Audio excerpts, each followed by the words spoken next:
Okay, everyone, I decided to go a different route today. Probably to delay my current review I'm working on, but also to address the following. I am a Sonic fan, but however, I'm a conscious Sonic fan. You know, like Swift, Spax, and a bunch of other good Sonic fans who know good games and bad games and all that sort of stuff. So, I'm gonna check out and talk about each of the 3D Sonic games, leading all the way up to Sonic Next Gen. Well, a little bit afterwards, and talking about what's happening to the franchise afterwards. The first game I'm talking about is Sonic Adventure. Now, I really liked this game actually when I played it on the Dreamcast. I don't own one, but it was really good, and despite some like control issues and camera issues, they didn't mar the game too bad. But one thing wrong. What is Sega thinking about dropping in the fishing levels? Seriously, it's a repetitive idea. Sonic Shuffle is the first and really the only attempt to have the Sonic franchise be Mario Party-esque. Unfortunately, most people, fans and official reviewers alike, didn't put this game down a little. Like, it did have some originality, which is a good thing, but I don't know, it felt slow and cheap, and although I haven't played it, but I still want to check it out sometime. Taking away anything that sucked about the first game and leaving only the good stuff, plus adding in some new material already, Sonic Adventure 2 is my most favorite game of all time. I mean, I own the battle version on the GameCube, and I thought it really fits Sonic well. Really gives the sense of speed that we are actually looking for, and I mean, and a well done story too. So I guess it really proves to me why I love this game so much. When I look at this game, I think about how really underrated it is. Sonic Heroes is another one of my favorite Sonic games of all time. I mean, it goes back to the old days on the Genesis in 3D form, and it really showcases a lot of major players back from the Sonic Adventure games, as well as showcasing the Chaotix from Knuckles Chaotix. I guess it's pretty mixed amongst official reviewers, fans, and the like. And those who put hate on this game must be Sonic Adventure fanatics or something. I mean, seriously, if people gave it a chance, they truly might enjoy this themselves. Now this is where the Sonic games went downhill.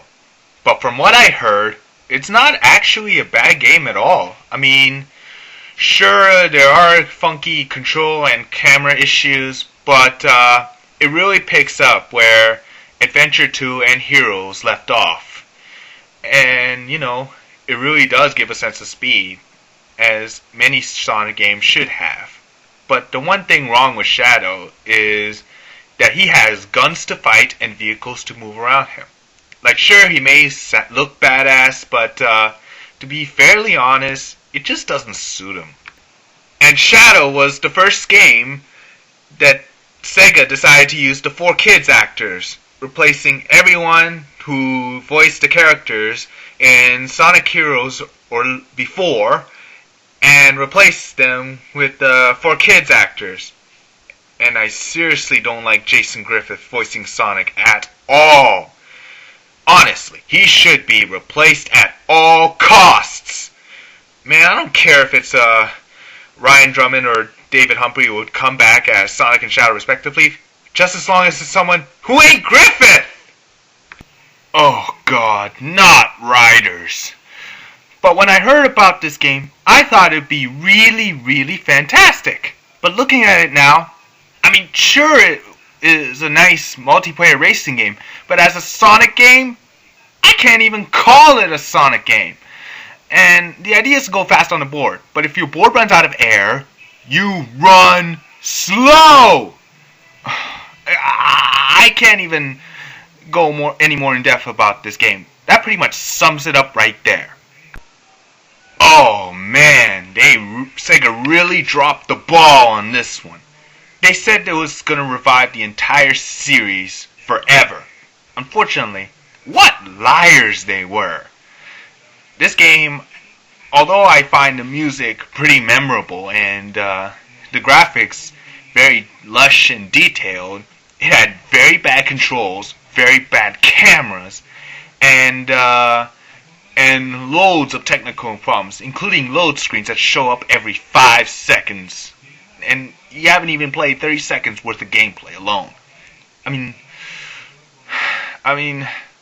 and the story, I don't know. I find the animal melodrama a bit off, and I just don't like it at all.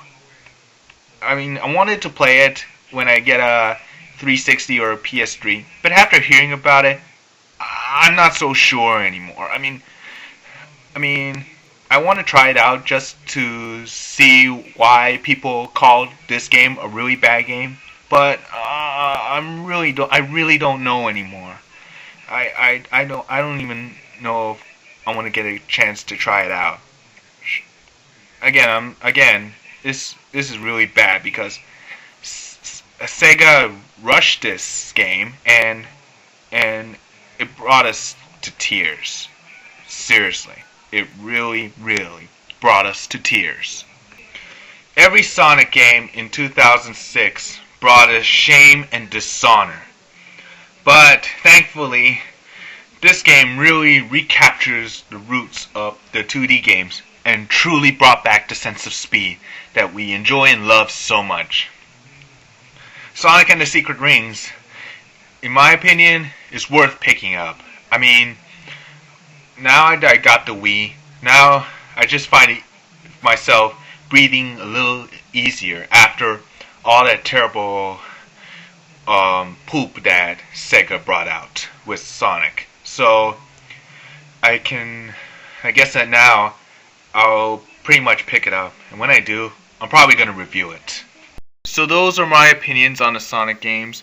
And on Sonic Heroes, people, you overreact way too much on this issue. I mean, come on. It's a Sonic game, for goodness sakes. And it's definitely worth checking out. I mean, if you don't like want to check it out, then by all means. But again, just don't put too much hate on it. I mean, I hate that from every one of you. Seriously. and from what I'm seeing from Sega with the Sonic franchise, it looks like they've learned nothing. And they're pouring out a whole bunch of new stuff that they're likable for some, but unlikable for others. They include the following.